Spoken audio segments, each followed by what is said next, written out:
मित्रांनो, महाराष्ट्रातील मराठा समाज हा पूर्णपणे झोपलेला समाज आहे आणि समाजामध्ये जी काही थोडीफार जागृत माणसं आहेत त्यांचं हा समाज ऐकायला तयार नाही. समाज कुणाचा ऐकतो बघा. कोण तो बाळू आवारे आला आणि त्याच्या मागे समाज लगी उधळला. आता बघा, या लोकांनी रात्रीच्याला पुतळे बसवले. लक्षात घ्या, छत्रपती शिवाजी महाराज म्हणजे काही सामान्य व्यक्तिमत्व नाही. ज्या महाराष्ट्राची ओळखच छत्रपती शिवाजी महाराजांमुळे होते. आणि उद्या तुम्ही काय इतिहास लिहिणार आहात, कोणता इतिहास लिहिणार आहात की आम्ही रात्रीच्या अंधारामध्ये छत्रपती शिवाजी महाराजांचे पुतळे बसवले, हा इतिहास येणाऱ्या पिढ्यांना सांगणार आहात का? आणि ते पुतळे कशाचे? प्लास्टिकचे, फायबरचे. आणि ते पुतळे म्हणजे वारा आले की डक डक डक करायला लागतात असे पुतळे तुम्ही रात्रीच्या अंधारामध्ये बसवले. हा छत्रपती शिवाजी महाराजांचा सन्मान आहे की अपमान आहे? ज्यावेळेस बघा, ह्या बाळू आवारे याच्या पाठीमागे जाणारी झुंड ज्यावेळेस दिसते त्यावेळेस काही जणांचा असा भ्रम होतो की महाराष्ट्रामध्ये आता शिवप्रेमींची संख्या प्रचंड वाढलेली आहे. परंतु हे लक्षात ठेवा, हे खरंच शिवप्रेमी आहेत का? याच महाराष्ट्रामध्ये छत्रपती शिवाजी महाराजांना नको नको त्या शब्दामध्ये एक प्रशांत कोरटकर नावाचा व्यक्ती शिव्या देतो. याच महाराष्ट्रामध्ये छिंदम सारखा व्यक्ती छत्रपती शिवाजी महाराजांना शिव्या देतो. नंतर तो नगरसेवक म्हणून निवडून येतो आणि आज पुन्हा महानगरपालिकेमध्ये जातो. याच महाराष्ट्रामध्ये कालच किशोरी पेडणेकर ही उद्धव ठाकरे गटाची जी बाई आहे, डोक्यावर पडलेली बाई आहे, ती छत्रपती शिवाजी महाराजांचा अपमान करते आणि एकाच वेळी बाबासाहेब आंबेडकर यांचा सुद्धा अपमान करते. परंतु तिच्या ती चूक लक्षात आल्यानंतर ती बाबासाहेब आंबेडकर यांची माफी मागते, परंतु छत्रपती शिवाजी महाराजांची माफी मागत नाही. कारण किशोरी पेडणेकर ह्या बाईला माहीत आहे की बाबासाहेब आंबेडकर यांचे अनुयायी जागृत आहेत आणि छत्रपती शिवाजी महाराजांना महाराष्ट्रामध्ये कोणी अनुयायी आहे की नाही. अनुयायी कुणाला म्हणायचं? लक्षात ठेवा, तुम्ही टेम्पररी भक्त आहात, टेम्पररी शिवप्रेमी आहात. अनुयायी त्याला म्हणायचं जो छत्रपती शिवाजी महाराजांच्या विचारांचं आपल्या जीवनामध्ये आचरण करतो, त्याला अनुयायी म्हणायचं. तुम्ही खरंच अनुयायी आहात का? आणि जर अनुयायी असतात, लक्षात घ्या, महाराष्ट्र असं देशामध्ये एकमेव राज्य आहे जिथं एखाद्या जातीची 35% लोकसंख्या आहे. दुसरा एक अपवाद पंजाब जर वगळला, पंजाबमध्ये जवळपास 35% लोकसंख्या ही शीख समाजाची आहे. परंतु तेथील शीख समाज हा पूर्णपणे जागृत आहे. सत्ता कोणत्याही पक्षाची असो, भाजपची असो, काँग्रेसची असो, आपची असो, कोणत्याही पक्षाची असो, परंतु सत्तेच्या केंद्रस्थानी पावर ही शीख समाजाकडे असते. आणि नुसती पावरच नव्हे तर त्यांची जी अस्मिता आहे, गुरु ग्रंथ साहेब असेल, गुरु गोविंद सिंह असेल, यांच्या विरोधामध्ये कोणाची तोंडातून ब्र शब्द सुद्धा काढायची हिम्मत होत नाही. ही अस्मिता जपण्याचं काम शीख समाजाने केलेलं आहे. आणि या महाराष्ट्रामध्ये रोज रोज रोज कोणी ना कोणी असा दिवस सुना जायला तयार नाही, रोज कोणी ना कोणी शिवरायांचा अपमान करत आहे. आजच तो कोण जैन समाजाचा मुनी म्हटला की छत्रपती शिवाजी महाराजांची उंची ही नितेश राणे एवढी आहे. किती मोठा भयानक अपमान आहे. कारण त्या मुनीला माहीत आहे, त्या मुनीला माहीत आहे. काल ती पेडणेकर बाई बोलली, कोरटकर बोलला, छिंदम बोलला, त्याच्या अगोदर ते गोविंदगिरी बोलला. गोविंदगिरी तर राम मंदिराचा ट्रस्टी आहे. असं कोणीही बोलतंय, परंतु काही होणार नाही ही खात्री आता या गद्दारांना आलेली आहे. परंतु याबद्दल किती शिवप्रेमींना चिंता आहे? हे पुतळा बसवण्यासाठी अट्टहास करणारे शिवप्रेमी अशा वेळी कोणत्या बिळामध्ये जाऊन बसलेले असतात? खरंच यांच्या मनामध्ये छत्रपती शिवाजी महाराजांबद्दल प्रेम आहे का? अरे, छत्रपती शिवाजी महाराजांचा पुतळा, ठीक आहे, काही लोकांना, तरुणांना वाटलं की अरे आमच्या गावामध्ये ही योग्य जागा आहे, इथं छत्रपती शिवाजी महाराजांचा पुतळा बसला पाहिजे. परंतु तो पुतळा बसवण्याचे काही परिमाण आहेत, नियम आहेत, कायदे आहेत, संविधान आहे आणि हा महाराष्ट्र छत्रपती शिवाजी महाराजांचा आहे.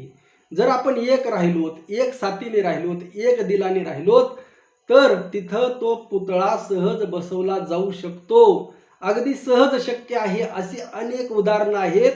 अशा अनेक रीतसर परवाना घेऊन असे अनेक पुतळे बसवण्यात आलेले आहेत. आणि प्रत्येक गावामध्ये पुतळाच असला पाहिजे यासाठी अट्टहास कशासाठी?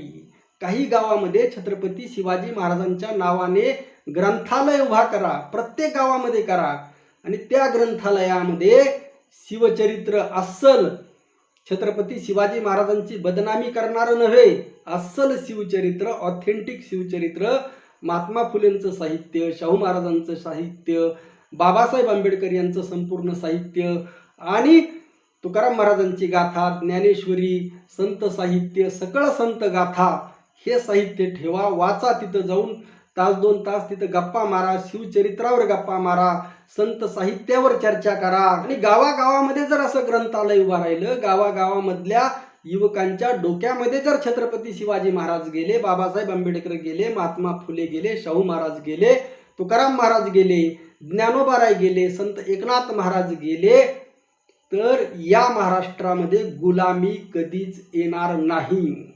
आज संपूर्ण मराठा समाज गुलामीमध्ये खिचपत पडलाय. लक्षात ठेवा, 5 प्रकारच्या प्रमुख सत्ता असतात.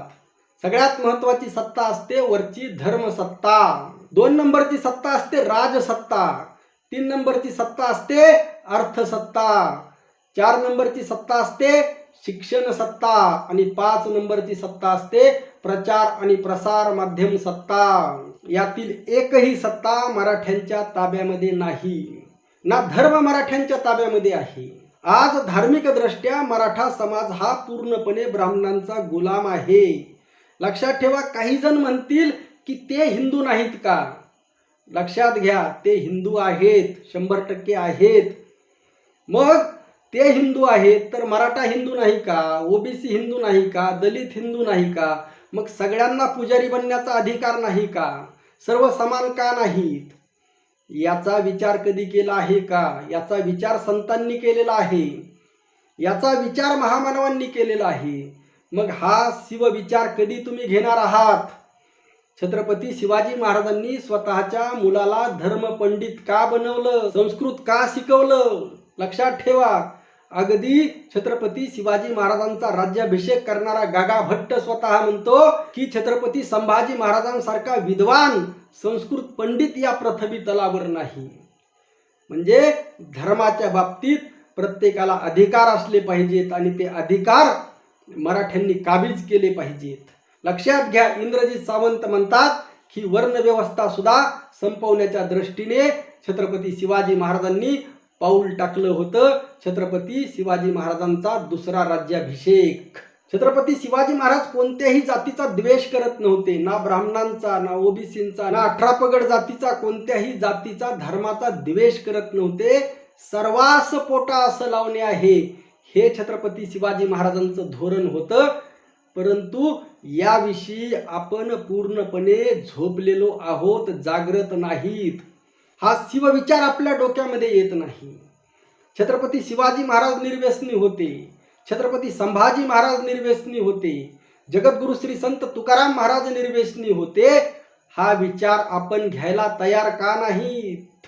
आणि हा छत्रपती शिवाजी महाराजांचा अपमान करणारा पुतळा आणि ज्याद्वारे, लक्षात ठेवा, ज्याद्वारे रात्रीच्याला पुतळा बसवून असा जाती जातीमध्ये जर तेढ निर्माण होत असेल, सगळ्या मावळ्यांना, धनगर बांधवांना, सर्व ओबीसी 18 पगड जातींना सोबत घेऊन, मराठ्यांना सोबत घेऊन आणि काही मुस्लिमांना सुद्धा जे आले ते आपल्या सोबत, सर्वांना सोबत घेऊन हे स्वराज्य घडवण्याचं काम छत्रपती शिवाजी महाराजांनी केलेलं आहे. आणि कसलाही जातीभेदाला थारा नाही. आणि असं असताना आणि आपल्या अखंड मानव जातीचं रक्त एक असताना आपण सगळे, आता तुम्ही विज्ञान शिकणारे लोक आहात, डार्विनचा सिद्धांत सोडावो. आता विज्ञान फार पुढे गेलेलं आहे. तुमच्या DNA द्वारे कळतं तुम्ही कोण आहात. तुमच्या सगळ्यांचे DNA मिश्रवंशीय आहेत. त्यामुळे तुम्ही मराठा आहात, धनगर आहात, ओबीसी आहात, माळी आहात, SC ST आहात, बौद्ध आहात, कोण आहात याला काही अस्तित्वच नाही, याला काहीच अर्थ उरलेला नाही. आणि शिवाजी महाराज सुद्धा ना मराठ्यांचे आहेत, ना एका जातीचे आहेत, ना एका धर्माचे आहेत. छत्रपती शिवाजी महाराज हे अखंड मानव जातीचे आहेत. आणि अशा पद्धतीने असं असताना या जातीच्या चौकटीमध्ये तुम्ही जे स्वतःला बांधून घेतलेलं आहे, ज्याला हास्यास्पद आहे, हसतील लोक, तुम्हाला लक्षात घ्या, हसतील. तुम्ही जे स्वतःला जातीच्या चौकटीमध्ये बांधून घेतलेलं आहे, त्याला काहीतरी आधार पाहिजे. तुमचा DNA तरी वेगळा पाहिजे, काहीतरी पाहिजे, तुम्हाला इतिहास तरी पाहिजे. काही सुद्धा नाही. लाखो वर्षाचा मानवाचा इतिहास आहे. लक्षात ठेवा कशा पद्धतीने आपण उत्क्रांत होत गेलेलो आहोत. अगदी शेती, अलीकड वसाहत, अगदी हे सिमेंटचे पहिले 50 वर्षापूर्वी आपले खेडेगावामध्ये जा कसले घरं होते, आज कसले घरं आहेत.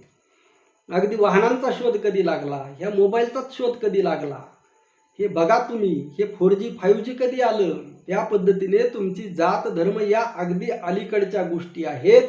आणि ज्या महामानवांनी आपलं संपूर्ण आयुष्य जातीयांतासाठी, मानवतेसाठी, लोककल्याणासाठी घातलं आणि या जगातील सगळ्यात मोठा विद्वान म्हणून ज्यांची गणना केली गेली ते बाबासाहेब आंबेडकर स्वतः शिवरायांना प्रेरणास्थान मानतात.